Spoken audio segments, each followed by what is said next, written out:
ನೋಡಿ, ನಿನ್ನೆ ಮೊನ್ನೆಯಲ್ಲೂ ಕೂಡ ದೊಡ್ಡ ಮಟ್ಟದಲ್ಲಿ ಸದ್ದು ಮಾಡ್ತಿರುವಂತಹ ಒಂದೇ ಒಂದು ವಿಚಾರ ಅಂತಂದ್ರೆ ಅದು ಸಿಇಟಿ ಪರೀಕ್ಷೆಗೆ ಹೋಗುವ ಮುನ್ನ ಜನಿವಾರವನ್ನ ತೆಗೆಸಿದ್ದು.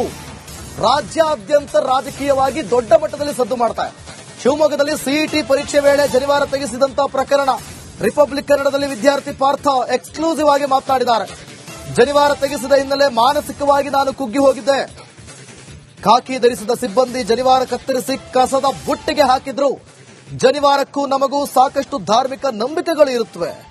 ಜನಿವಾರ ತೆಗೆಸಿದ ಸಿಬ್ಬಂದಿ ವಿರುದ್ಧ ಕ್ರಮ ಕೈಗೊಳ್ಳಬೇಕು ಅಂತ ಪಾರ್ಥ ಎಕ್ಸ್ಕ್ಲೂಸಿವ್ ಆಗಿ ಹೇಳಿದ್ದಾರೆ. ಜನಿವಾರವನ್ನು ತೆಗೆಸಿದ್ದಕ್ಕೆ ಅಥವಾ ಮಾನಸಿಕವಾಗಿ ಕುಗ್ಗಿದ್ದಾರೆ. ಪರೀಕ್ಷೆಗೆ ಹೋದೆ, ಆದರೆ ಪರೀಕ್ಷೆಯನ್ನ ಸರಿಯಾಗಿ ಬರೆಯೋದಕ್ಕೆ ಆಗ್ಲಿಲ್ಲ. ಈ ರೀತಿಯಾದಂತಹ ಹೇಳಿಕೆಗಳನ್ನು ಕೊಟ್ಟಿದ್ದಾರೆ. ಏನ್ ಹೇಳಿದ್ದಾರೆ ನೋಡೋಣ.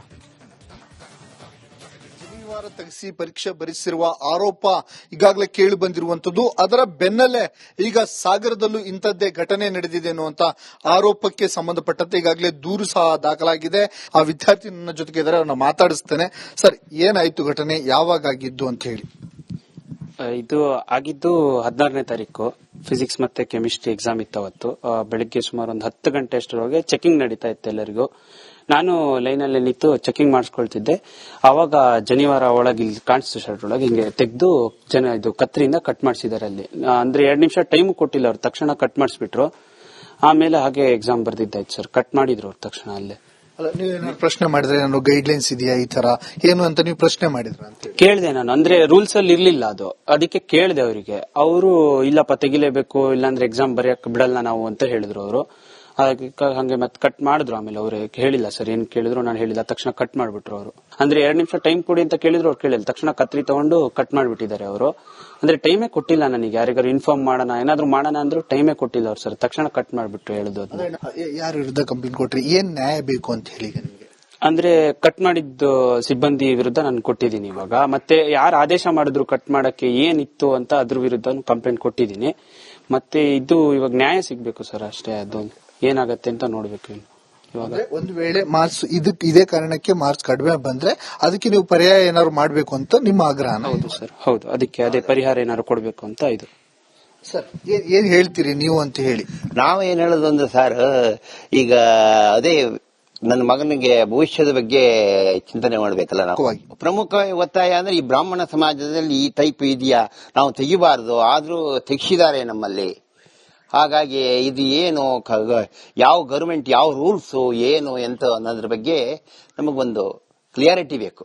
ಅಂದ್ರೆ ಧಾರ್ಮಿಕವಾಗಿರುವಂತಹ ನಂಬಿಕೆಗೆ ಧಕ್ಕೆ ಮಾಡಿದ್ದಾರೆ, ಧಾರ್ಮಿಕವಾಗಿ ಇದಕ್ಕೆ ಧಕ್ಕೆ ಮಾಡಿದ್ದಾರೆ. ಇದನ್ನ ನಮಗೆ ಸರಿಪಡಿಸಿಕೊಡ್ಬೇಕು ಅಂತ ಹೇಳಿ ಆಗ್ರಹ ಮಾಡಿ ನಾವೇನ್ ಮಾಡಿದ್ದೀವಿ. ಅಮ್ಮ, ಏನ್ ಹೇಳ್ತೀರಿ ಅಂತ ಹೇಳಿ? ಮಾನಸಿಕವಾಗಿ ಇದಾಗಿದೆ, ಅದು ಬರೆಯಕ್ಕಾಗಿಲ್ಲ, ಅವನಿಗೆ ತೊಂದರೆ ಆಗಿದೆ. ಕ್ಯಾಮ್ರಾ ಪರ್ಸನ್ ಚಿರಾಗ್ ಜೊತೆ ಭೀಮಾ ನಾಯ್ಕ, ರಿಪಬ್ಲಿಕ್ ಕನ್ನಡ, ಶಿವಮೊಗ್ಗ. ಹಾಗಾಗಿ ಈ ವಿಚಾರವಾಗಿ ನಾವು ಇದಕ್ಕೆ ದೂರು ಕೊಟ್ಟಿದ್ದೇವೆ. ಈಗ ನೀವು ದೂರು ಸಹ ಕೊಟ್ಟಿರುವಂತದ್ದು, ನಿನ್ನೆ ಪ್ರತಿಭಟನೆ ಸಹ ಮಾಡಿದಿರಾ. ಏನು ನಿಮ್ಮ ಆಗ್ರಹ ಏನು ಸರ್, ಒತ್ತಾಯ ಏನು ಅಂತ? ನೋಡಿ, ನಿನ್ನೆ ಮೊನ್ನೆಯಲ್ಲೂ ಕೂಡ ದೊಡ್ಡ ಮಟ್ಟದಲ್ಲಿ ಸದ್ದು ಮಾಡ್ತಿರುವಂತಹ ಒಂದೇ ಒಂದು ವಿಚಾರ ಅಂತಂದ್ರೆ ಅದು ಸಿಇಟಿ ಪರೀಕ್ಷೆಗೆ ಹೋಗುವ ಮುನ್ನ ಜನಿವಾರವನ್ನ ತೆಗೆಸಿದ್ದು. ರಾಜ್ಯಾದ್ಯಂತ ರಾಜಕೀಯವಾಗಿ ದೊಡ್ಡ ಮಟ್ಟದಲ್ಲಿ ಸದ್ದು ಮಾಡ್ತಾರೆ.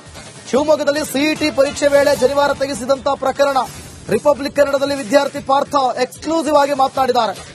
ಜನಿವಾರ ತೆಗೆಸಿದ ಹಿನ್ನೆಲೆ ಮಾನಸಿಕವಾಗಿ ನಾನು ಕುಗ್ಗಿ ಹೋಗಿದ್ದೆ. ಖಾಕಿ ಧರಿಸಿದ ಸಿಬ್ಬಂದಿ ಜನಿವಾರ ಕತ್ತರಿಸಿ ಕಸದ ಬುಟ್ಟಿಗೆ ಹಾಕಿದ್ರು. ಜನಿವಾರಕ್ಕೂ ನಮಗೂ ಸಾಕಷ್ಟು ಧಾರ್ಮಿಕ ನಂಬಿಕೆಗಳು ಇರುತ್ತವೆ. ಜನಿವಾರ ತೆಗೆಸಿದ ಸಿಬ್ಬಂದಿ ವಿರುದ್ಧ ಕ್ರಮ ಕೈಗೊಳ್ಳಬೇಕು ಅಂತ ಪಾರ್ಥ ಎಕ್ಸ್ಕ್ಲೂಸಿವ್ ಆಗಿ ಹೇಳಿದ್ದಾರೆ. ಜನಿವಾರವನ್ನು ತೆಗೆಸಿದ್ದಕ್ಕೆ ಅಥವಾ ಮಾನಸಿಕವಾಗಿ ಕುಗ್ಗಿದ್ದಾರೆ.